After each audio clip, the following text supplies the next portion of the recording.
ఓం శ్రీమాత్రే నమః. Welcome to Rajyarajeshwari astro channel. ఈ రోజు మనం సింహరాశి వారి గురించి మాట్లాడుకుందాము. సింహరాశి వారికి అమావాస్య తిథి అనేది ఒక అద్భుతమైన మరియు అత్యంత శక్తివంతమైన రోజు. ఈ అమావాస్య రోజున సింహరాశి వారు కొన్ని ప్రత్యేకమైన పనులు చేయటం వల్ల వారి జీవితంలో ఊహించని మార్పులు వస్తాయి. ముఖ్యంగా అమావాస్య రోజున సింహరాశి వారికి కుక్క కనిపిస్తే గనక కొన్ని ప్రత్యేకమైన పరిహారాలు చేయటం ద్వారా తరతరాల తరగని ఆస్తి కలిసి వస్తుందని, కేవలం ఒక్క నిమిషంలోనే వారి కష్టాలన్నీ దూరమైపోతాయని నమ్ముతారు. వద్దన్నా సరే డబ్బు వచ్చి పడుతుంది, ఆర్థిక ఇబ్బందులన్నీ తొలగిపోతాయి. అసలు అమావాస్య రోజున సింహరాశి వారు కుక్కకు ఏం తినిపించాలి, ఏ పరిహారం చేయటం వల్ల ఇంతటి అద్భుతమైన ఫలితాలు కలుగుతాయో ఇప్పుడు మనం వివరంగా తెలుసుకుందాం. ఫ్రెండ్స్, మా వీడియో నచ్చితే లైక్ చేసి షేర్ చేయండి. అలాగే మా ఛానల్ని సబ్స్క్రైబ్ చేసుకుని మాకు సపోర్ట్ చేయండి. మరీ ముఖ్యంగా ఓం కాలభైరవాయ నమః అని కామెంట్ చేయండి. మన జీవితంలో ప్రతి ఒక్కరూ ఏదో ఒక దశలో ఊహించని కష్టాలను ఎదుర్కొంటూ ఉంటారు. ఉదయం నిద్రలేచినప్పటి నుండి రాత్రి పడుకునే వరకు ఏదో ఒక సమస్య మనిషిని వెంటాడుతూనే ఉంటుంది. కొంతమందికి ఎంత కష్టపడినా చేతిలో చిల్లి గవ్వ మిగలదు. మరి కొంతమందికి డబ్బు ఉన్నా మనశ్శాంతి ఉండదు. ఇంకొంతమందికి కుటుంబంలో నిరంతరం కలహాలు, కన్నీళ్లు మాత్రమే మిగులుతాయి.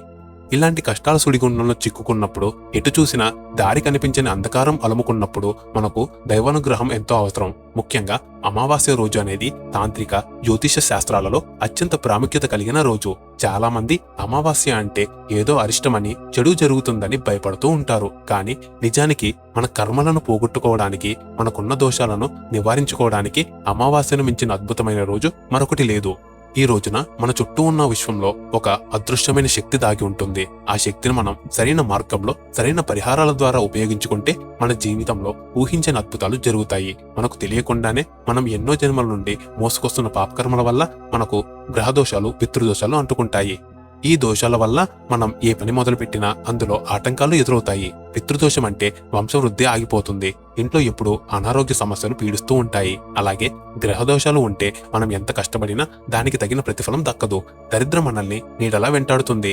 ఇలాంటి భయంకరమైన కష్టాల నుండి, దోషాల నుండి బయటపడడానికి అమావాస్య రోజున మీ కంటికి కుక్క కనిపిస్తే చాలు, నేను చెప్పే ఈ చిన్న పరిహారం చేయండి. ఇలా చేయడం వల్ల మీ దరిద్రం అంతా వదిలిపోతుంది.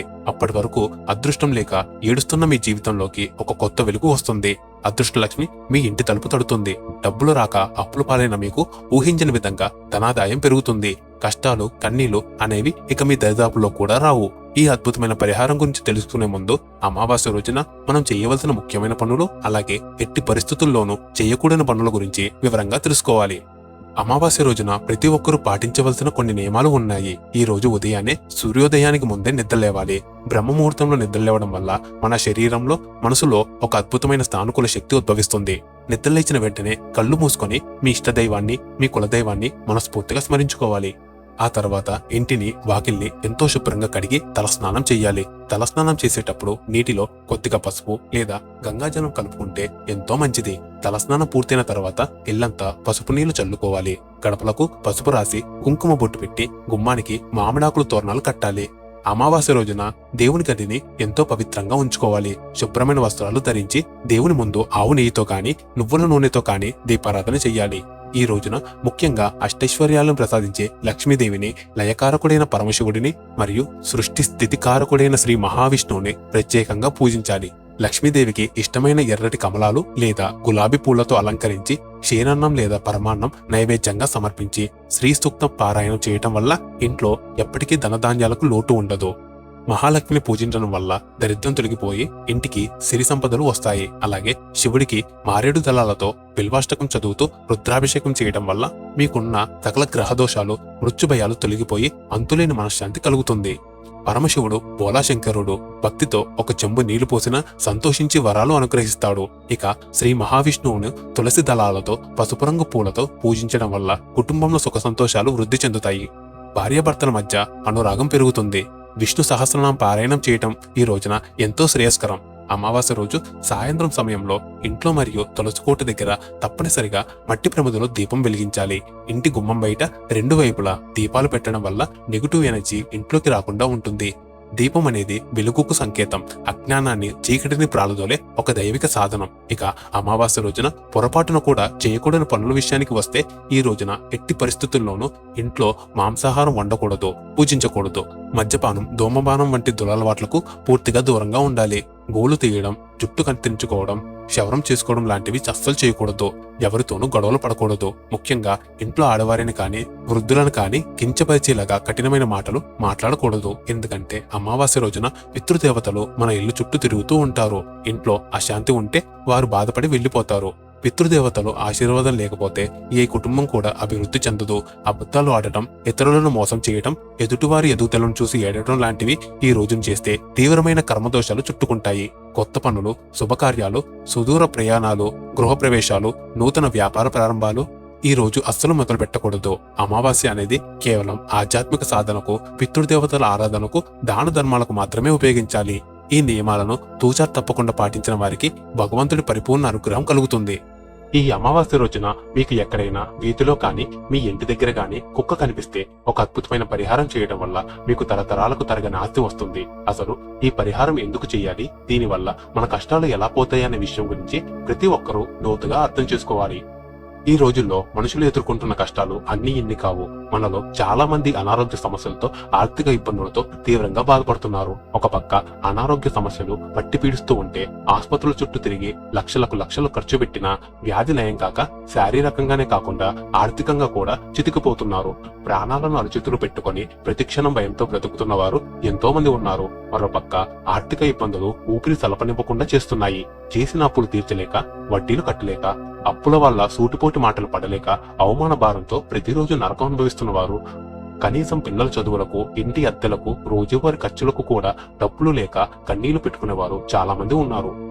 వ్యాపార పరంగా చూసుకుంటే ఎంతో ఆశతో అప్పులు చేసి మరీ పెట్టిన పెట్టుబడికి వెనక్కి రాకపోవడం, అనుకోని విధంగా ఊహించిన నష్టాలు రావడం, నమ్మిన స్నేహితులే లేదా వ్యాపార భాగస్వాములే దారుణంగా మోసం చేయటం లాంటివి జరుగుతూ ఉంటాయి. వ్యాపారం దివాలా తీసి రోడ్డున పడిన వారు ఎందరో. ఇక ఉద్యోగపరంగా ఎన్నో ఇబ్బందులు ఎదుర్కొంటున్న వారు, పగలు రాత్రి కష్టపడి చెమటోడ్చి పని చేసిన పై అధికారుల నుండి సరైన గుర్తింపు లేకపోవడం, ప్రమోషన్లు రాకపోవడం, తోటి ఉద్యోగుల కుట్రలకు, రాజకీయాలకు బలవ్వడం, ఉన్న ఉద్యోగం ఎప్పుడు ఉడుతుందో తెలియని భయం పట్టి పీడుస్తూ ఉంటుంది. కష్టానికి తగిన ప్రతిఫలం దక్కక ఎంతో మంది నిరాశలో కూరుకుపోతున్నారు. ఇక ఇంట్లో శాంతి లేక సతమతమవుతున్నారు. చిన్న చిన్న విషయాలకే భార్యాభర్తల మధ్య పెద్ద పెద్ద గొడవలు జరగడం, ఒకరినొకరు అర్థం చేసుకోలేకపోవడం, అవమానాలు, అపార్థాలు పెరిగిపోయి విడాకుల వరకు వెళ్లడం జరుగుతున్నాయి. ఇంట్లో ప్రశాంతత కరువైపోయి ఇల్లు ఒక నరకంలాగా మారుతుంది.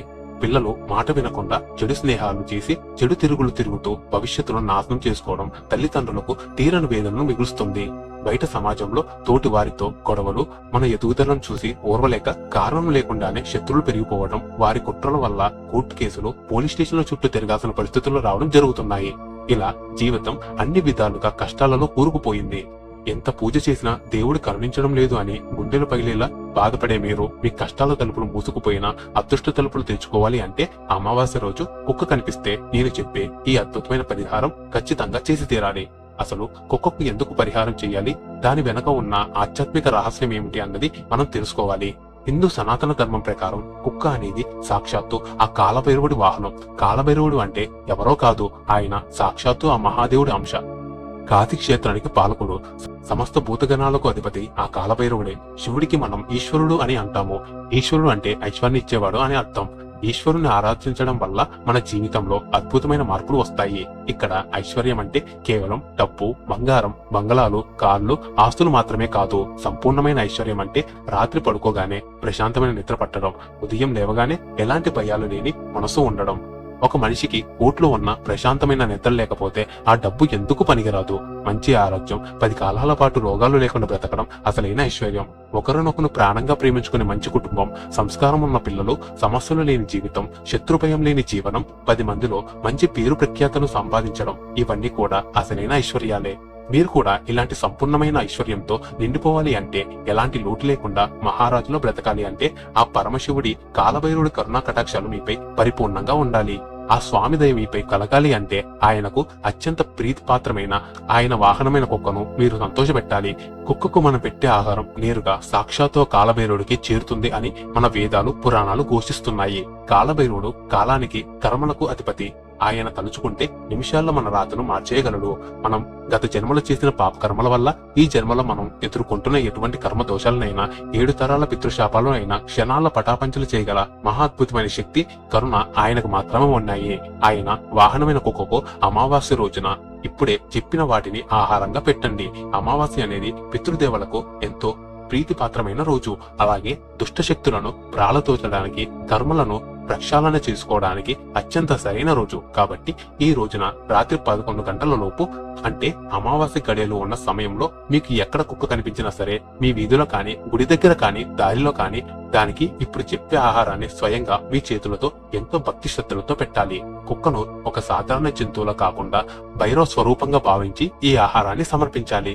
మీరు కుక్కకు అమావాస్య రోజున చపాతీ చేసి పెట్టాలి. ఈ చపాతీని బయట ఎక్కడో కొనడం కాకుండా మీ ఇంట్లోనే ఎంతో శుచిగా శుభ్రంగా తయారు చేయండి. చపాతీ చేసేటప్పుడు వంటగదిని శుభ్రంగా ఉంచుకొని స్నానం చేసి మడితో చెయ్యాలి. మనసులో వేరే ఆలోచనలు లేకుండా ఓం నమఃశివాయ లేదా ఓం కాలభైరవాయ నమః అనే మంత్రాన్ని జపిస్తూ ఎంతో భక్తి శ్రద్ధలతో తయారు చేయండి. మీరు ఏ దేవుడికైతే పూజ చేస్తారో ఆ దేవుడికి స్వయంగా నైవేద్యం వండుతున్నాము అనే పవిత్రమైన భావనతో ఆ చపాతీని చెయ్యాలి. పిండి కలిపేటప్పుడు మీ కష్టాలని తొలగిపోవాలని భగవంతుని ప్రార్థించండి. ఒకవేళ ఏవైనా కారణాల వల్ల చపాతీ చేయడం కుదరని పక్షంలో, లేదా ఇంట్లో పిండి లేకపోయినా, సమయం లేకపోయినా, ఆ రోజు అమావాస్య కోసం మీ ఇంట్లో స్వయంగా వండిన అన్నంలో కొంచెం పాలు అలాగే కొంచెం బెల్లం వేసి బాగా కలిపి ఒక తీయని ఆహారాన్ని తయారు చేసి పెట్టాలి. పాలు, బెల్లం, అన్నం కలిపిన తీపి మిశ్రమం అంటే కుక్కకు ఎంతో ఇష్టం. పైగా ఇది కాలభైరవుడికి ఎంతో ప్రియమైన అద్భుతమైన నైవేద్యం. స్వచ్ఛమైన ఆవు పాలు వాడితే మరీ మంచిది. ఇలా ఎంతో ప్రేమతో భక్తితో తయారు చేసిన చపాతీని లేదా బెల్లం అన్నాన్ని తీసుకుని వెళ్లి కుక్కకు ఆహారంగా పెట్టండి. అయితే ఇక్కడ మీరు ఒక అత్యంత ముఖ్యమైన నియమాన్ని ఖచ్చితంగా పాటించి తీరాలి. ఆ ఆహారాన్ని తీసుకువెళ్లి కుక్కకు నేరుగా నేల మీద ఎట్టి పరిస్థితుల్లోనూ పెట్టకూడదు. నేల మీద పెడితే ఆ ఆహారానికి భూమి దోషం అంటుకుంటుంది. పైగా దేవుడికి సమర్పించే నైవేద్యాన్ని ఎప్పుడు కూడా నేలపైన పడేయకూడదు. అలా చేస్తే మీరు చేసిన పరిహారం పూర్తిగా బెడిసికొట్టి పుణ్యం బదులు పాపం చుట్టుకుని వ్యతిరేక ఫలితాలు వచ్చే ప్రమాదం కూడా ఉంది. కాబట్టి ఆ ఆహారాన్ని ఒక శుభ్రమైన అరిటాకులో కాని లేదా ఏదైనా ఒక మోదక ఇస్త్రాకులో కాని, ఇవేవి దొరకపోతే కనీసం ఒక శుభ్రమైన కాగితం పైన కాని పెట్టి కుక్కకు అందించాలి. ఆకును ముందుగా శుభ్రంగా నీటితో కడిగి ఆ తర్వాత అందులో ఈ నైవేద్యాన్ని పెట్టాలి. ఇలా కుక్క ముందు ఆకుల ఆహారం పెట్టిన తర్వాత ఆ కుక్క ఆ ఆహారాన్ని ఎంతో ఇష్టంగా తింటున్న సమయంలో అక్కడే నిలబడి మనస్ఫూర్తిగా కళ్ళు మూసుకొని మీకు ఉన్న కష్టాల్లోని పూర్తిగా తీరిపోవాలని ఆ కుక్కకు నమస్కారం చేసుకోండి. ఓ కాలభైరవ స్వామి, అజ్ఞానంతో నేను చేసిన పాపాలను క్షమించు, నా కర్మలను దహించు, నాకున్న దరిద్రాన్ని, అనారోగ్యాన్ని, అప్పుల బాధలు తొలగించి నా కుటుంబానికి ఒక రక్షణ కవచంలా నిలబడు అని ఆ కుక్క వైపు చూస్తూ మనసులో అత్యంత భక్తిగా ఆర్తిగా ప్రార్థించండి. ఇలా కుక్క తింటున్నప్పుడు 2 చేతులు జోడించి నమస్కారం చేసుకోవడం వల్ల మీలో ఉన్న నెగటివ్ ఎనర్జీ, మీ చుట్టూ ఉన్న దరిద్రం అంతా ఆ కుక్క ద్వారా విశ్వంలోకి వెళ్లిపోయి భగవంతుడి ఆశీర్వాదం పాజిటివ్ ఎనర్జీ రూపంలో మీ శరీరంలోకి ప్రవేశిస్తుంది. అమావాస్య రోజు చీకటి పడిన తర్వాత, అంటే రాత్రి సమయంలో ఈ పరిహారం చేయడం వల్ల కాలభైరవుడు అత్యంత సంతోషిస్తాడు. ఎందుకంటే భైరవుడు రాత్రిపూట సంచరించే దేవుడు, చీకటి మీద ఆధిపత్యం ఉన్న దేవుడు. ఆ సమయంలో చేసిన ప్రార్థన నేరుగా ఆయనకు చేరుతుంది. కేవలం అమావాస్య రోజు మాత్రమే కాకుండా మీరు వీలు చిక్కినప్పుడల్లా అన్ని రోజులు ఇలా కుక్కకు ఆహారం పెడితే మీ జీవితంలో మరింత మంచి జరుగుతుంది. వీలు కుదిరినప్పుడల్లా ప్రతిరోజు ఉదయం లేదా సాయంత్రం మీ ఇంటి ముందుకు వచ్చిన కుక్కలకు మీ ఇంట్లో మిగిలిన అన్నమైనా, కనీసం ఒక 10 రూపాయల బిస్కెట్ ప్యాకెట్ అయినా సరే కొని వేయడం మీ జీవితంలో ఒక దినచర్యగా మార్చుకోండి. ఇలా ప్రతిరోజు కుక్కకు ఆహారం పెడితే ఊహించని ఎన్నో అద్భుతమైన లాభాలు కలుగుతాయి. జ్యోతిష శాస్త్రం ప్రకారం మన జాతకంలో నవగ్రహాలు, ముఖ్యంగా రాహుకేతుల స్థానం సరిగ్గా లేకపోతే ఎన్నో మానసిక రుగ్మతలు, అపజయాలు, వివాహంలో ఆలస్యం, సంతానం లేకపోవడం లాంటివి కలుగుతాయి. కాలసర్ప దోషం ఉంటే జీవితం అల్లకల్లోలం అవుతుంది. కుక్కకు ప్రతిరోజు క్రమం తప్పకుండా ఆహారం పెట్టడం వల్ల ఈ రాహుకేతు మరియు శని గ్రహాల వల్ల కలిగే దుష్ప్రభావాలు, మహాదశ అంతర్దశలలో వచ్చే దోషాలు శాశ్వతంగా తొలగిపోయి జాతకంలో ఏలనాటి శని, అర్ధష్టమ శని, అష్టమ శని పడుతున్న వారు, శని దోషంతో ఏ పని చేసినా కలిసిరాక ప్రతి పనిలోనూ అడ్డంకులు ఎదుర్కొంటున్న వారికి కుక్కకు ఆహారం పెట్టడం అనేది ఒక సంజీవిని లాంటి దివ్యౌషధం. శని భగవానుడు కర్మల ఆధారంగా ఫలితాలను ఇస్తాడు. మీరు ఒక మూగజీవికి కడుపు నిండా అన్నం పెడితే శనిదేవుడు ఎంతో సంతోషించి మీ కష్టాలను తగ్గిస్తాడు. అలాగే మీ జీవితంలో ఎదురయ్యే ఆకస్మిక ప్రమాదాలు, రోడ్డు యాక్సిడెంట్లు, ప్రాణగంటాలు అన్ని ఆ వీధి కుక్క తన మీదకి తీసుకుంటుందని ఎన్నో తాంత్రిక, ఆధ్యాత్మిక గ్రంథాలు స్పష్టంగా చెబుతున్నాయి.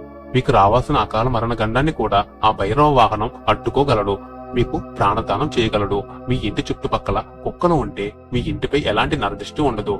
కుక్కలకు అతీంద్రియ శక్తులను ప్రతిగట్టే అద్భుతమైన శక్తి ఉంటుంది. అందుకే నెగటివ్ ఎనర్జీ వస్తే అవి ముందుగానే ప్రతిగట్టే అరుస్తూ ఉంటాయి. మీరు వీధి కుక్కలను ప్రేమిస్తే మీ ఇంట్లో ఎప్పుడు ఒక పాజిటివ్ ఎనర్జీ ఉంటుంది. మీరు చేసే ప్రతి వ్యాపారంలో అద్భుతమైన లాభాలు వస్తాయి. చేస్తున్న ఉద్యోగంలో పై స్థాయికి వెళ్తారు. మీ పిల్లలు చదువులో ముందుంటారు. కుక్కల మూగ భాషను కేవలం భగవంతుడు మాత్రమే అర్థం చేసుకోగలడు. అవి కడుపు నిండిన ఆనందంతో, తోక ఊపుతో, కృతజ్ఞతతో మిమ్మల్ని చూసి ఆశీర్వదిస్తే అది నేరుగా కైలాసం నుండి ఆ పరమశివుడు స్వయంగా ఇచ్చిన ఆశీర్వాదం లాంటిది. దేవుడు కోట్లు సమర్పించిన రానంత పుణ్యం ఆకలితో ఉన్న ఒక మూగజీవి ఆకలి తీర్చడం వల్ల వస్తుంది. అన్నదానం మహాదానం. మనుషులకు మనం ఎంతో సహాయం చేసినా, ఎంత మేలు చేసినా వారు కృతజ్ఞతతో ఉంటారో, విశ్వాసం చూపుతారో లేదో కానీ కుక్కకు ఒక రోజు ఆహారం పెడితే అది ప్రాణం ఉన్నంత వరకు విశ్వాసంగా ఉంటుంది. ఆ విశ్వాసమే మీకు శ్రీరామ రక్షగా మారుతుంది. కాబట్టి ఈ వచ్చే అమావాస్య రోజున ఖచ్చితంగా నేను చెప్పిన విధంగా మొదలుపెట్టి ఆ తర్వాత వీలైనంత వరకు ప్రతిరోజు ఈ చిన్న పరిహారాన్ని మీ జీవితంలో ఒక ముఖ్యమైన భాగంగా చేసుకోండి. సంపూర్ణమైన నమ్మకంతో, భక్తి శ్రద్ధలతో ఈ పరిహారాన్ని ఆచరించి ఆ కాలభైరవ స్వామి, ఆ పరమశివుడి, అలాగే ఆ లక్ష్మీదేవి కృపా కటాక్షలకు పరిపూర్ణ పాత్రలు కండి. ఓం ఐం హ్రీం శ్రీం